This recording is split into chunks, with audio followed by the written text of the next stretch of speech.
नमस्कार, आप देख रहे हैं टीएफटी इंडिया। मैं हूं आपके साथ लकी कुमारी। स्कूल निरीक्षण के दौरान सीढ़ी से गिरी हैं मंत्री लेसी सी, आईसीयू में एडमिट है। सीएम नीतीश कुमार ने फोन कर जाना है हाल। बिहार के राजनीतिक गलियारों से एक सनसनीखेज मामला निकलकर सामने आ रहा है, जहां बिहार सरकार की एक मंत्री हॉस्पिटल में एडमिट हो गई हैं। इसके बाद वो खुद सीएम नीतीश कुमार ने मंत्री को फोन कर उनके स्वास्थ्य के बारे में जानकारी ली है। फिलहाल मंत्री का इलाज जारी है और अस्पताल के बाहर उनके समर्थकों को भीड़ उमड़ गई है।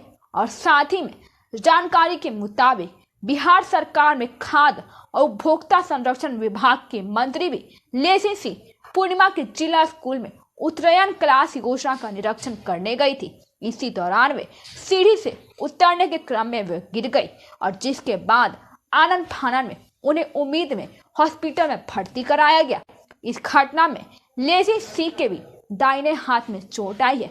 तो वहीं घटना की जानकारी भी मिलने के बाद ही वे सीएम नीतीश कुमार ने फोन कर उनसे हाल चाल जाना है और साथ ही फिलहाल वो उम्मीद अस्पताल में इलाजरत हैं। उत्तरायण क्लास योजना के निरीक्षण के दौरान ही लेसी सी के साथ पूर्णिमा के प्रभारी मंत्री विजय चौधरी और पूर्व सांसद संतोष कुशवाहा आदि मौजूद थे।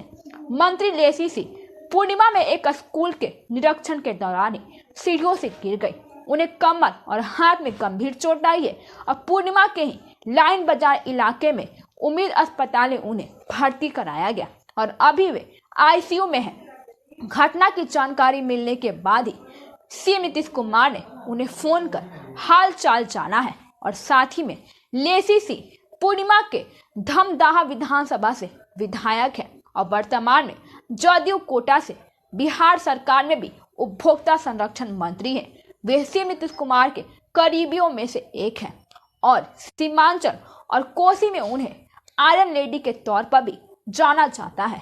लोग उन्हें मैडम के नाम से भी पुकारते हैं।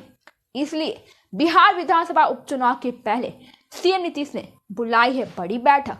28 अक्टूबर को भी एनडीए बनाएगी बड़ी रणनीति और बिहार विधानसभा उपचुनाव को लेकर भी बिहार की सियासत गरमाई हुई है।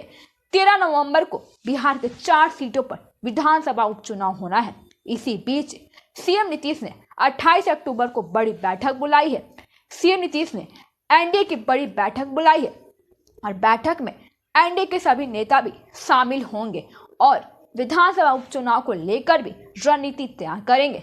बता दें कि बिहार के रामगढ़, तरारी, बेलांगंज और इमामगंज विधानसभा सीट पर उपचुनाव होना है। उपचुनाव के लिए नामांकन की प्रक्रिया पूरी हो गई है और 25 अक्टूबर को खत्म हुए नामांकन के बाद चारों सीटों पर कुल 81 प्रत्याशियों ने नामांकन किया है। नामांकन करने वालों में 9 महिलाएं भी शामिल हैं और चारों सीटों में सबसे ज्यादा 17 उम्मीदवारों ने बेलांगंज सीट से भी नामांकन दाखिल किया है। तो वहीं तरारी से 14 प्रत्याशी चुनाव मैदान में हैं, जबकि इमामगंज से 11 और जबकि रामगढ़ से 9 उम्मीदवार अपनी किस्मत आजमा रहे हैं। जिन 4 सीटों पर उपचुनाव हो रहे उसमें 3 पर अब तक महागठबंधन का कब्जा था, तो वही इमामगंज सीट एनडीए के खाते में थी। अब राजद की कोशिश है कि वो सभी सीटों पर अपना कब्जा जमाएगा, तो वहीं एनडीए भी इन सीटों पर पूरी ताकत से उतरी है। चारों सीटों में रामगढ़ से राज के अजीत सिंह, भाजपा से अशोक सिंह और जनसुराज से भी सुनील कुशवाहा उम्मीदवार है। तो वहीं बेलांगंज से विश्वनाथ कुमार सिंह राज के प्रत्याशी हैं, तो जबकि मनोरमा देवी जदयू से और जबकि जनसुराज मोहम्मद अमजद है। इमामगंज सीट पर राज ने रोशन कुमार उर्फ रंजन मांझी को उम्मीदवार बनाया है, जबकि दीपा मांझी हम की उम्मीदवार है और जनसुराज से डॉक्टर जितेंद्र पासवान प्रत्याशी हैं।